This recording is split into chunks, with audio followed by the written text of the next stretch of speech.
जय माता दी।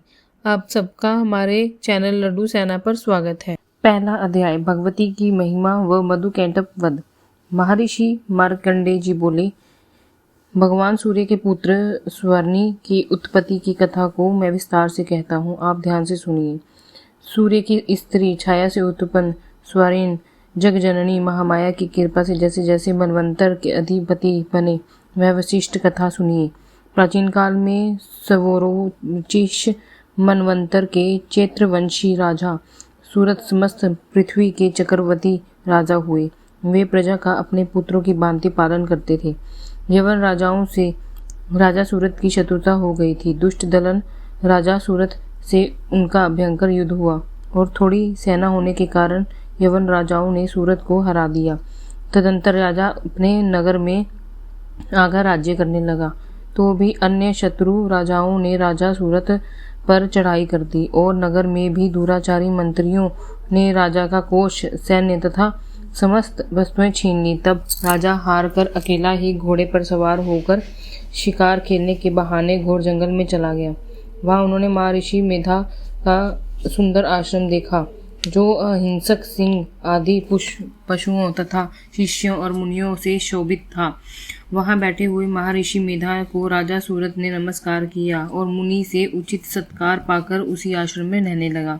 कुछ काल के बाद फिर वह अपने राज्य तथा प्रजा की चिंता करने में विचरण करने लगा। जिस राज्य को मेरे पूर्वजों ने भली भांति चलाया और प्रजा का पालन किया, वह आज मुझसे दूर चला गया। वे दुष्ट मंत्री राज्य का पालन धर्म नीति के अनुसार कर रहे होंगे या नहीं? मेरे मुख्य हाथी भी दुश्मनों के वश में हो जाने के क्या क्या कष्ट भोगता होगा। वो अज्ञानकारी नौकर नित्य प्रशंसा से धन भोजन प्राप्त करते थे, अब उन दुष्ट राजाओं के आश्रय में रहकर कष्ट पाते होंगे। मंत्री राज्य के धन को कुमार्ग में व्यर्थ ही अव्यय करते होंगे। जो धन मेरे पूर्वजों ने बड़े कष्ट से संग्रह किया था, जो नष्ट हो गया होगा। इस प्रकार वह राजा राज्य के सभी बातों की चिंता करने लगा। कुछ समय पश्चात एक दिन आश्रम के समीप एक वैश्य को आते देखा, तो राजा ने उससे पूछा कि अरे भाई, तुम कौन हो और यहाँ क्यों आए हो? तुम्हारा मलिन मुख शोकयुक्त क्यों दिखाई दे रहा है? इस प्रकार राजा सूरत की बातों को सुनकर उस समाधि नाम के वैश्य ने राजा सूरत से कहा कि हे राजन, मैं समाधि नाम एक वैश्य हूँ। मैं जन्म धनवान कुल में हुआ है। मेरे दुष्ट स्त्री और पुत्र आदि ने मुझे धन के लोभ में घर से निकाल दिया है और मेरा धन छीन लिया है। मैं धन स्त्री पुत्र से रहित हूँ। अब अकेला दुखी होकर इस वन में आया हूँ। मुझे अपनी स्त्री एवं बंधुओं का कुछ पता नहीं। मैं यहाँ रहने के कारण अपनी स्त्री पुत्र स्वजनों की परिस्थिति को नहीं जानता कि वह इस समय अपने स्थान पर सुखी है या दुखी है। मैं यह भी नहीं जानता कि मेरे पुत्र सदाचारी हैं या दुराचारी हैं। राजा बोला, जिन स्त्री पुत्रादि ने तेरे धन संपत्ति को छीन लिया, फिर उन्हीं के स्नेह में तेरा मन क्यों हो जाता है? वैश्य बोला, अपने मेरे विषय में जो बातें कही वे वास्तव में सत्य हैं, परंतु मैं क्या करूं, चित्त में कठोरता उत्पन्न नहीं होती। जिन पुत्रादि ने धन के लोभ में आकर मुझे घर से निकाल दिया, मेरा चित्त फिर भी उन्हीं में आसक्त होता है।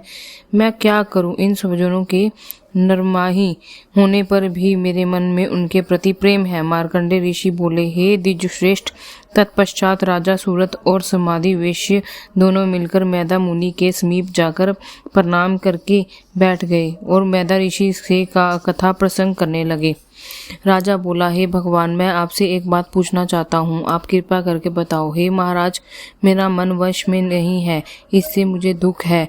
गए हुए राज्य तथा अन्य सभी स्त्री पुत्र बंधुओं की ममता मुझे अभी तक नहीं बनी हुई है। हे मुनि श्रेष्ठ, यह जानते हुए भी मेरा स्नेह उनसे अज्ञानियों की भांति विशेष बढ़ता जाता है। इस समाधि वैश्य को इसके स्त्री पुत्राधिकारी ने त्याग दिया और इसे घर से बाहर निकाल दिया। यह भी उनमें अत्यंत आसक्त रहता है। इसी तरह हम दोनों बहुत दुखी हैं। हे महाभाग, उनके दोषों को जानते हुए भी हम दोनों के हृदय उनके प्रति ममता में आसक्त रहता है। इतना ज्ञान होते हुए भी ऐसी ममता क्यों है? हम दोनों के अज्ञानियों की भांति मूर्खता क्यों उत्पन्न हो रही है? महर्षि मेघा ने कहा, समस्त तत्वों को जानने योग्य ज्ञान होता है। हे महाभाग, सभी प्राणी पृथक पृथक होते हैं। कोई दिन में नहीं देखता तो कोई रात्रि में नहीं देखता, और कोई दिन रात्रि में समान दृष्टि में देखते हैं। पुरुष ज्ञान युक्त है और वह सत्य है, इसमें संदेह नहीं।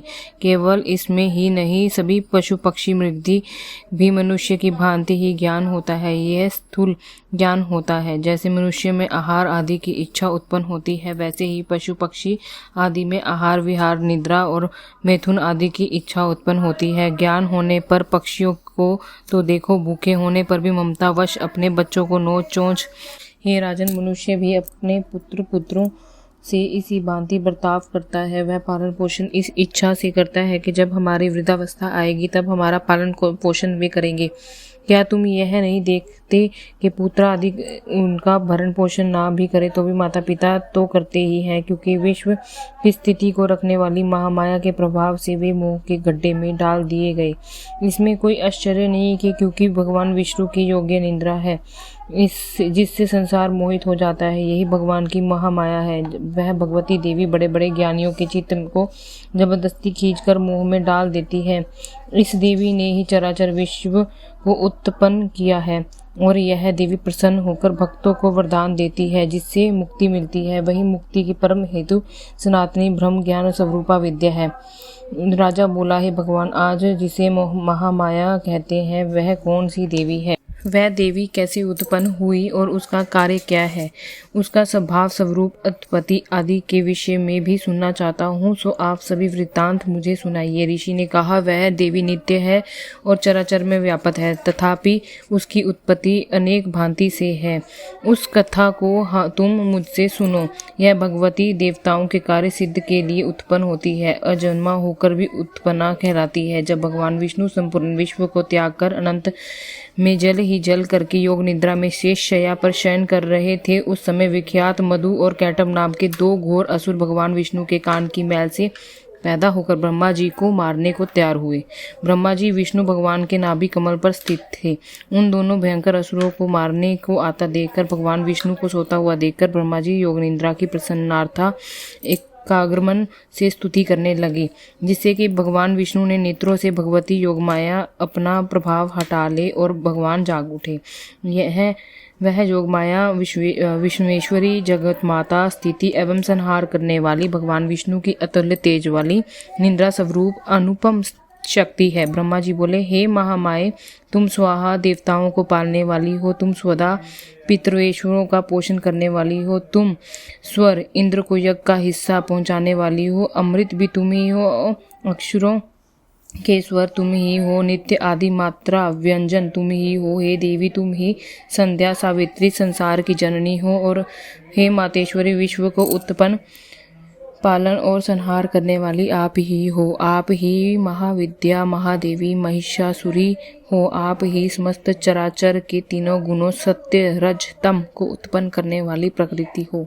आप ही कालरात्रि हो। आप खड़ंग शूल गौर गदा चक्र शंख धनुष बाण भुशुंडी प्रधि आदि अस्त्र शस्त्रों को धारण करने वाली हो। हे देवी, आप ही सौम्यता हो तथा संसार में आप ही अति सुंदर हो, पर तथा अपरों में श्रेष्ठ आप ही परमेश्वरी हो, जो इस विश्व की रचना और पालन संहार करते हैं।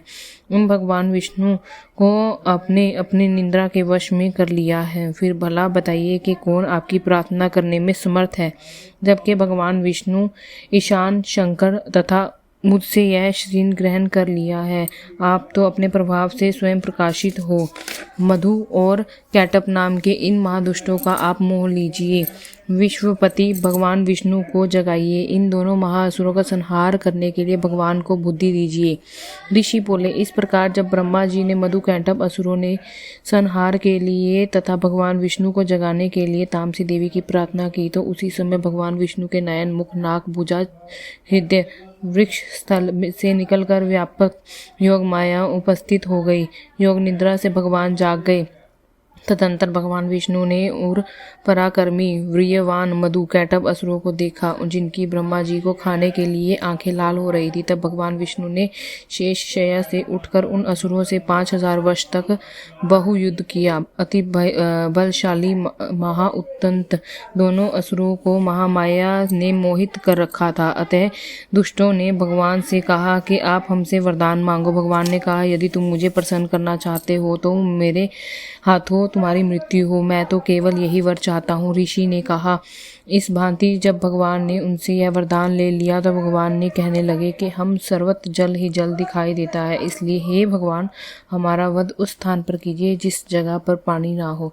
ऋषि मेधा ने कहा। जब भगवान विष्णु ने शंख चक्र गदा धारण किए और उनसे तथास्तु कहा और दोनों के सिर अपनी जांघों पर रखकर चक्र से काट दिए। इस प्रकार यह महामाया देवी श्री ब्रह्मा जी की प्रार्थना करने पर स्वयं उत्पन्न हुई है। हे राजन, मैं अब इसके प्रभाव को बताता हूँ, आप ध्यान से सुनो।